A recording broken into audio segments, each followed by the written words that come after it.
Maths के सैन्य maths group में एक बार और आपका स्वागत है।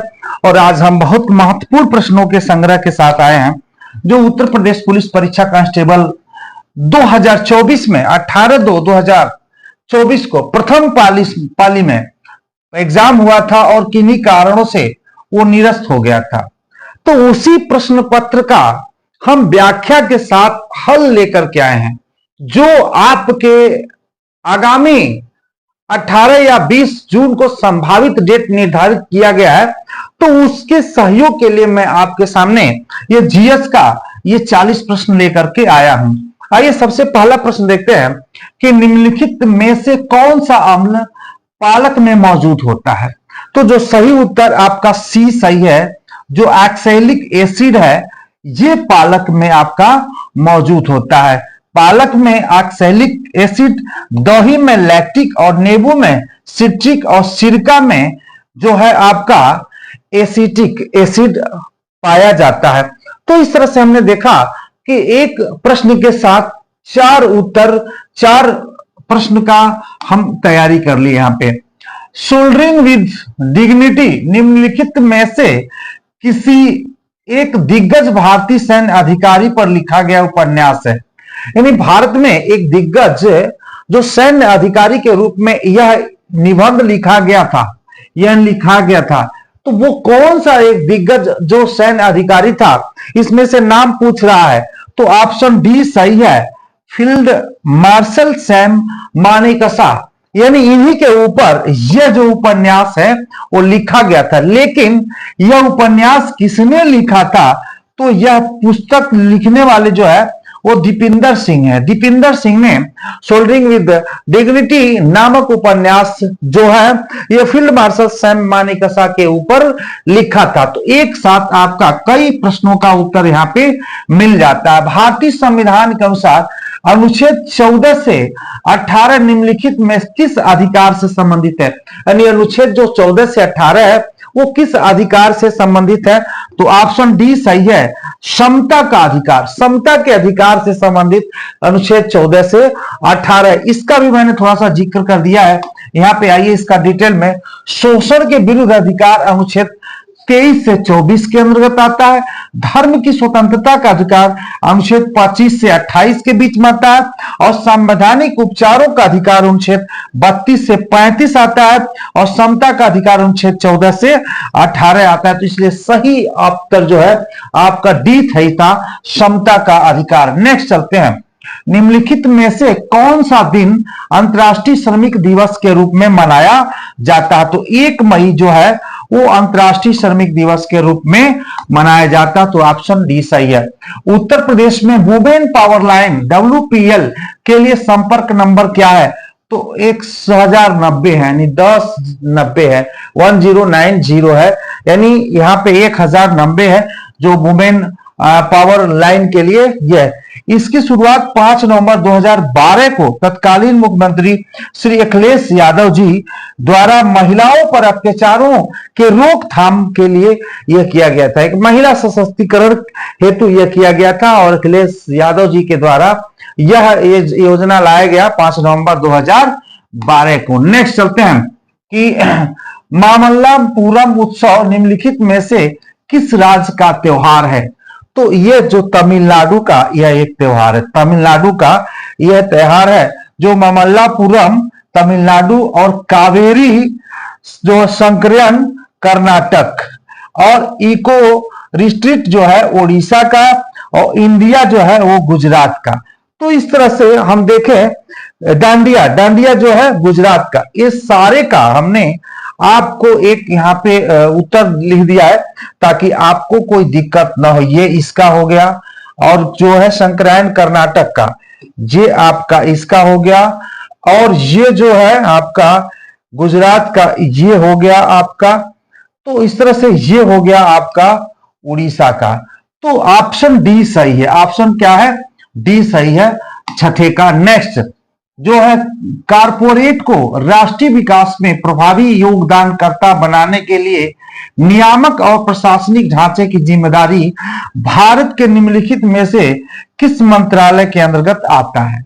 नेक्स्ट देखिएगा किसके अंतर्गत आता है।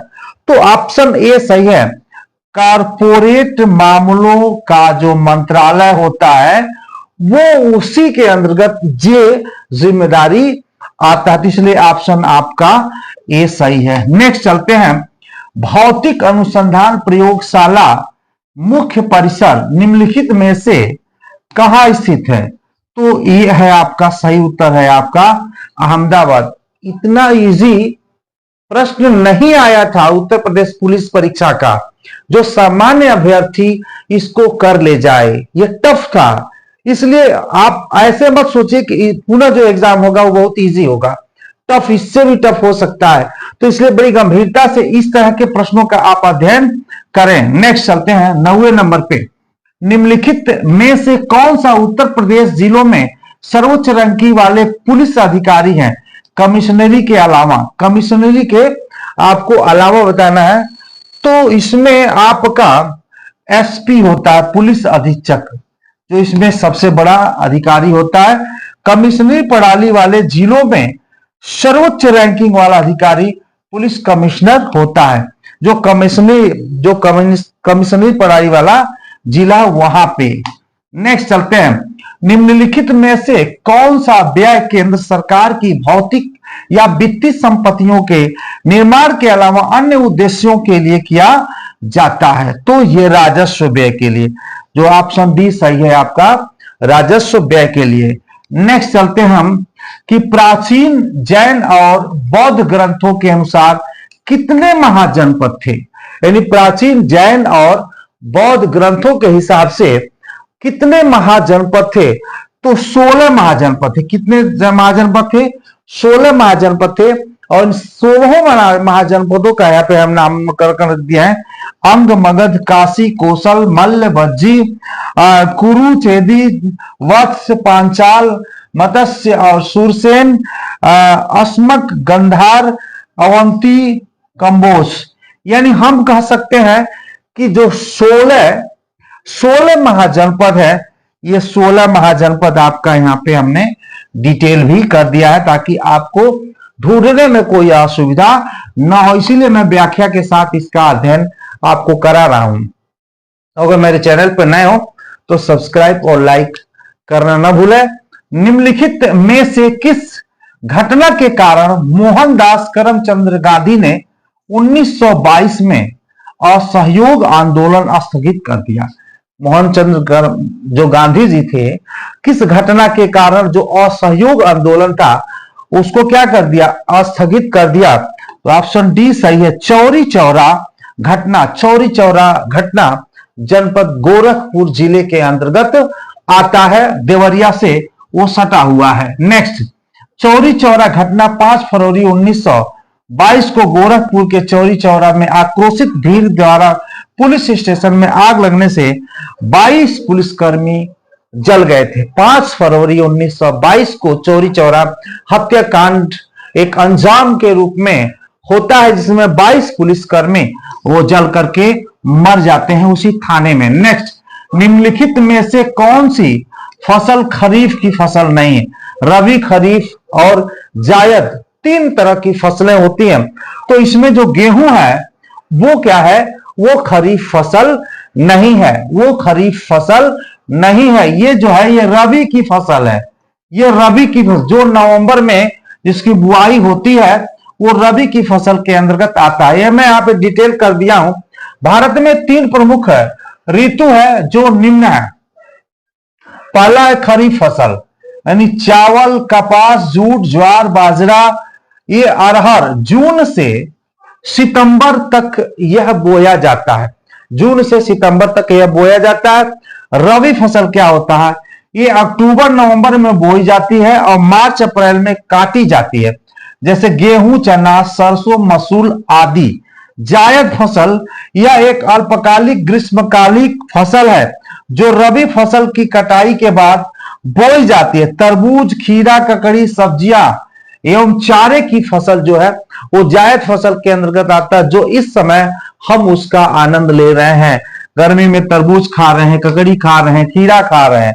नेक्स्ट, निम्नलिखित में से कौन सा बंदरगाह भारत का सबसे बड़ा कंटेनर बंदरगाह है? जो बड़का बड़का कंटेनरवा आता है वो बड़ी बड़ी केरान से वो पूछ रहा है कि सबसे बड़ा कंटेनर बंदरगाह कौन है, तो जवाहरलाल नेहरू बंदरगाह जो है सबसे बड़ा कंटेनर बंदरगाह है। इसमें देखते हैं कांडला जो बंदरगाह है वो गुजरात में है, जवाहरलाल नेहरू जो बंदरगाह नवी मुंबई में है, न्यू मंगलोर कर्नाटक में है, कोच्चि केरल के एर्नाकुलम जिलों में स्थित है। इस तरह हमने देखा जो सारे बंदरगाह उसमें दिए थे उसका हमने स्थान भी व्याख्या के साथ कर दिया, जिससे आपको और भी उसके साथ एक्सेस प्रश्न की तैयारी हो सके। नेक्स्ट चलते हैं, उत्तर प्रदेश में हाल ही में किस क्षेत्र में पीएमजेवाई कार्यान्वयन के लिए 2023 पुरस्कार प्राप्त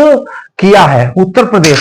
तो यहां पे देख सकेंगे ये स्वास्थ्य सेवा क्षेत्र में, स्वास्थ्य यानी प्रधानमंत्री जन आरोग्य योजना, प्रधानमंत्री यह जन आरोग्य, पी मतलब प्रधानमंत्री और जन्म जे और ये आपका ए और ये है वाई, पीएमजेवाई प्रधानमंत्री, प्रधानमंत्री जन आरोग्य योजना, यह स्वास्थ्य सेवा से संबंधित है उत्तर। नेक्स्ट, जनगणना 2001 के अनुसार उत्तर प्रदेश राज्य का समग्र लिंगानुपात क्या है, तो 912 है। समग्र जो लिंगानुपात है यानी हम कह सकते हैं कि स्त्रियों 1000 स्त्रियों के पीछे पुरुषों की संख्या क्या है, 1000 पुरुषों के पीछे स्त्रियों की संख्या क्या है, लिंगानुपात है तो 900 ये 12 है। नोट 2001 में यह 899 था, 2001 में यह 899 था जो बढ़कर के 912 हो गया। हम कह सकते हैं कि 1000 स्त्रियों पे 912 पुरुष हैं। नेक्स्ट, प्रसिद्ध यूनेस्को स्थल बोर्दो पोर्ट ऑफ मून निम्नलिखित में से किस देश में स्थित है, तो यह है आपका फ्रांस में। ये कहां पे है, फ्रांस में। यूनेस्को स्थल बोर्दो पोर्ट ऑफ मून यह फ्रांस में स्थित है। नेक्स्ट चलते हैं, उत्तर प्रदेश में राजकीय स्वतंत्रता संग्राम संग्रहालय शहीद स्मारक निम्नलिखित में से किस स्थान पर स्थित है, तो इसका सही उत्तर जो है वो मेरठ में। इसका सही उत्तर क्या है, मेरठ में। आइए हम इसका डिटेल करके दिखाते हैं। जो राजकीय स्वतंत्रता संग्राम संग्रहालय वो मेरठ में स्थित है, राजकीय संग्रहालय मथुरा में है, शहीद स्मारक संग्रहालय चौरी चौरा में है, रामकथा संग्रहालय अयोध्या में। तो इस तरह से जितने संग्रहालय दिया है उस संग्रहालय का भी हमने जिक्र कर दिया था कि आपको अगर इससे भी संबंधित प्रश्न दोबारा पूछता है तो आप इसमें आप मिस न कर पाए। राजस्व परिषद उत्तर प्रदेश की स्थापना निम्नलिखित में से किस जिले में की गई थी, किस जिले में की गई थी, तो आप चल सकते हैं इलाहाबाद में की गई थी, इलाहाबाद में की गई थी, यानी प्रयागराज इलाहाबाद में इसकी स्थापना 1821 में की गई थी।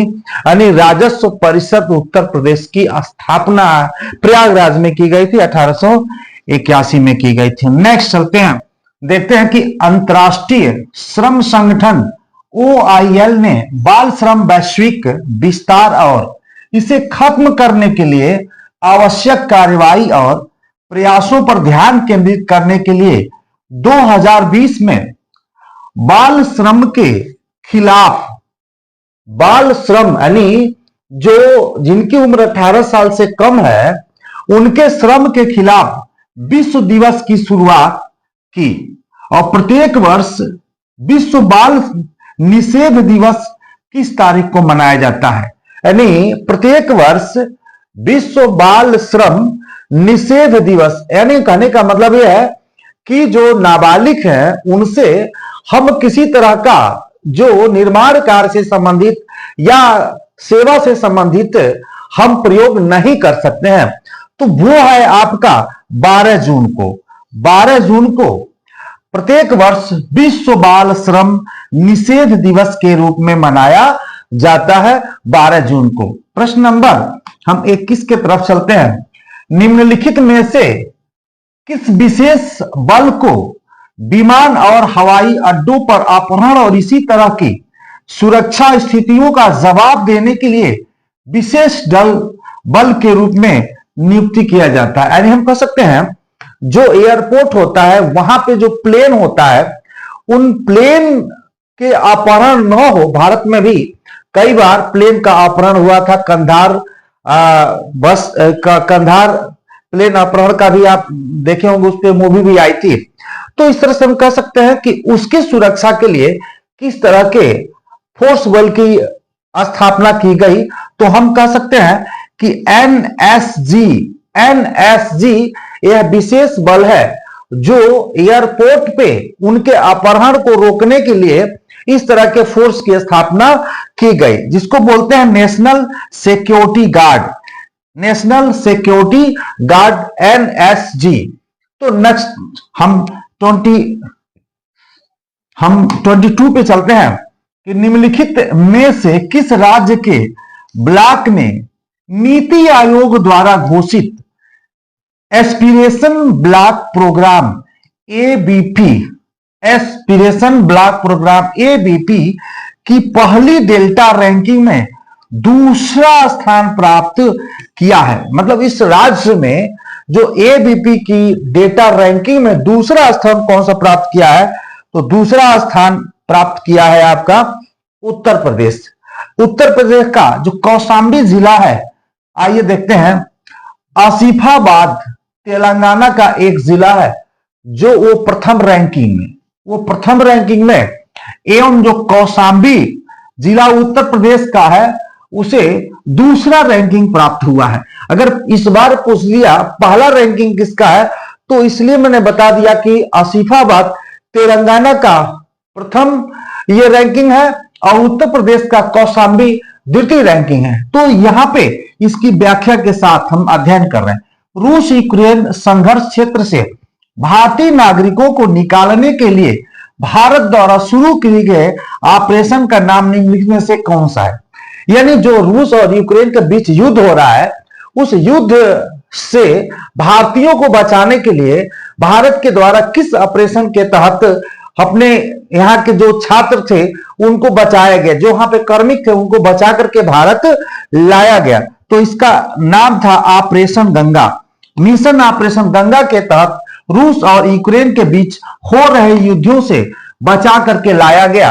ऑपरेशन गंगा के तहत 16 उड़ानों के माध्यम से 6000 से अधिक भारतीयों को वापस लाया गया। यानी 16 उड़ान के माध्यम से 6000 भारतीयों को यूक्रेन से वापस लाया गया। हाल ही में नवंबर 2023 में भारत और किस पड़ोसी देश ने संयुक्त सैन्य अभ्यास सूर्य किरण में भाग लिया। यानी जो यह पड़ोसी देश के साथ भारत का जो सैन्य अभ्यास हुआ है उसका नामकरण है सूर्य किरण। तो यहां पे हम देख सकते हैं ऑप्शन ए सही है, नेपाल। यानी नेपाल से 2023 में सैन्य अभ्यास हुआ था जिसको सूर्य किरण के भी नाम से जाना जाता है। इसका डिटेल कुछ है। सूर्य किरण भारत और नेपाल के थल सेना के बीच में, यानी भारत का थल सेना और नेपाल का थल सेना जब युद्ध अभ्यास करती है तो उसका नामकरण किया गया है सूर्य किरण। और यही मित्र शक्ति के नाम से जब भारत और श्रीलंका के बीच थल सेना अभ्यास करती है तो उसको मित्र शक्ति के रूप में जाना जाता है। एक्वेरियन यानी भारत और मालदीव के बीच नौसेना के बीच जब युद्ध अभ्यास होता है तो उसे एक्वेरियन के नाम से जाना जाता है।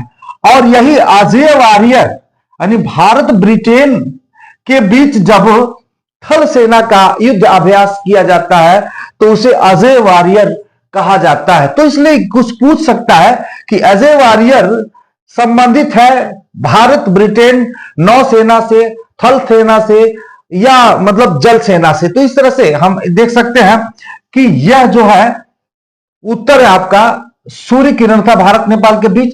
बाकी इसके साथ आपको डिटेलिंग कर दी गई है जो नेक्स्ट एग्जाम में आपके लिए सहयोग प्रदान करे। हाल ही में प्रधानमंत्री ने निम्नलिखित में से किस रेलवे स्टेशन से नई अमृत भारत ट्रेनों को हरी झंडी दी। यानी अमृत भारत ट्रेनों को हरी झंडी दी किस रेलवे स्टेशन से, तो उत्तर सही है अयोध्या से। ऑप्शन ए सही है, अयोध्या से प्रधानमंत्री जी ने अमृत भारत ट्रेनों को हरी झंडी दी है। नेक्स्ट चलते हैं हम 26 नंबर पे। उत्तर प्रदेश में साइबर अपराध मुख्यालय कहां स्थित है। उत्तर प्रदेश में साइबर अपराध मुख्यालय कहां स्थित है, तो उत्तर सही है आपका लखनऊ में, उत्तर प्रदेश की जो कैपिटल है, राजधानी है लखनऊ में। नेक्स्ट चलते हैं, जीएसटी का तात्पर्य क्या है? तो जीएसटी का तात्पर्य वस्तु एवं सेवा कर है, वस्तु एवं सेवा कर है। भारत में 1 जुलाई 2017 से जीएसटी लागू किया गया और पूरे विश्व में फर्स्ट जो जीएसटी था वह है फ्रांस में। यानी पहला जीएसटी कहां लागू हुआ? तो फ्रांस में 1954 में फ्रांस में पहला GST, F for first, F for France, F for 54 यानी 44 यानी 1954 में फ्रांस में सर्वप्रथम जीएसटी लागू किया। एक समय 164 देशों से अधिक देशों में जीएसटी लागू है। जीएसटी एक प्रश्न आएगा और यूपीपी से संबंधित मैं जीएसटी का एक बहुत अच्छा संग्रह किया हूं, उसे अगर आप देखिए ना डिस्क्रिप्शन बॉक्स में मैं इसका लिंक डाल दूंगा, आप देख लीजिएगा। नेक्स्ट, प्रधानमंत्री ने संत मीराबाई जन्मोत्सव में भाग लिया, जो में संत मीराबाई की 525वीं जयंती मनाने का कार्यक्रम था। वो कहां भाग लिए थे? तो मथुरा में। मथुरा में प्रधानमंत्री जी ने यानी भाग लिया था मीराबाई की 525वीं जयंती मनाने के लिए, और कृष्ण उपासक थी मीराबाई। मथुरा में कृष्ण का जन्म माना जाता है, वहीं पे सारी उनकी लीलाएं हुई। मथुरा में कृष्ण भगवान का बहुत अच्छा मंदिर है, इसलिए मीरा भी कृष्णमय हो गई और मथुरा में इनका जन्मोत्सव मनाया गया। निम्नलिखित में से किस देश ने 2024 में ब्रिक्स समूह में शामिल होने से इनकार कर दिया? यानी कौन सा देश? तो अर्जेंटीना ने ब्रिक्स समूह देशों में शामिल होने से इनकार कर दिया। ब्रिक्स पे, G20 पे और जो चंद्रयान पे, ये बहुत ही जबरदस्त हमने वीडियो बना रखा है। मैं प्रयास करूंगा कि वो सारे वीडियो डिस्क्रिप्शन बॉक्स में इसमें डाल दूं, जिससे कि आप देख सकें। 100% तीनों में से जरूर कुछ ना कुछ प्रश्न आने वाले हैं, आता ही है और आया भी है। नेक्स्ट, 8 नवंबर 2016 में की गई नोटबंदी में किस मूल्य के मुद्रा को चलन से बाहर किया गया? तो आप जान सकते हैं 500 और 1000 के नोटों को चलन से बाहर कर दिया गया। 500 और 1000 नोटों को चलन से बाहर कर दिया गया। 19 मई 2023 को 2000 के नोट को चलन से बाहर कर दिया गया। 19 मई 2023 को 2000 के नोट को चलन से बाहर कर दिया गया।